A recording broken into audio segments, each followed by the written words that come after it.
Inalis na ng Malacanang ang suspensyon kay LTFRB Chief Teofilo Guadis III.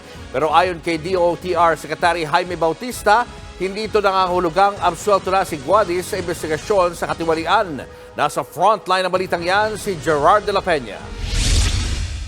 Balik na sa pwesto simula ngayong araw si Land Transportation Franchising and Regulatory Board Chairman Teofilo Guadis III. Ayon sa Office of the Executive Secretary, wala nang dahilan para suspindihin si Guadis. Ito ay matapos bawiin ng kanyang dating executive assistant na si Jeffrey Tumbado ang akusasyong sangkot siya sa katiwalian sa LTFRB. Halos isang buwan ding sinuspinde ni Pangulong Bongbong Marcos ang LTFRB chief dahil sa akusasyon ng multi-million peso scam sa pagbebenta niya ng prangkisa at ruta sa ahensya. Inakusahan pa ngang abot hanggang Malacanang ang katiwalian. Sa isang pahayag, nagpasalamat si Guadis kay Pangulong Marcos sa pagbalik sa kanya sa pwesto. Nangako siyang paiiralin ang pinakamataas na pamantayan ng integridad, pagiging transparent, pagkakaroon ng maayos na pagpapatakbo sa LTFRB. Ayon kay Transportation Secretary Jaime Bautista, importanteng may hepe na ulit ang LTFRB. Malapit na rin kasi ang December 31 deadline sa pagtatayo ng mga kooperatiba ng mga jeepney driver at operator para sa PUV modernization program. Sabi ko nga sa kanya, sige, let's do what we need to do, no?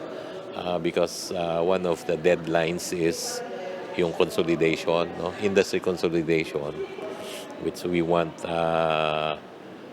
this to happen before the end of the year kasi we're not extending deadlines anymore. Pero hindi raw nangangahulugan lusot na si Guadis sa mga ipinupukol sa kanya. Meron pa rin namang ongoing investigation, no? ang NBI, no? So depende kung ano maging result ng investigation ng NBI, no? We'll make a decision, no? But since we need a chairman, no, for LTFRB, no? Kailangan kasi daming trabaho niyan eh.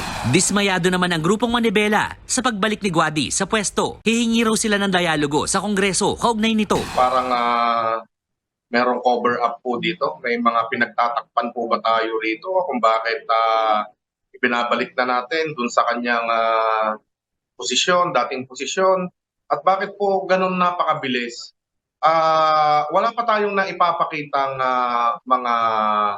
mga pagsusuri o resulta ng investigasyon, ibinabalik na po natin yung taong inaakusahan. Tumanggi naman magkomento si Tumbado kaugnay ng pagbalik kay Guadis. Nagbabalita mula sa frontline, Gerard de la Peña, News 5. Mga kapatid, Julius Babaw po.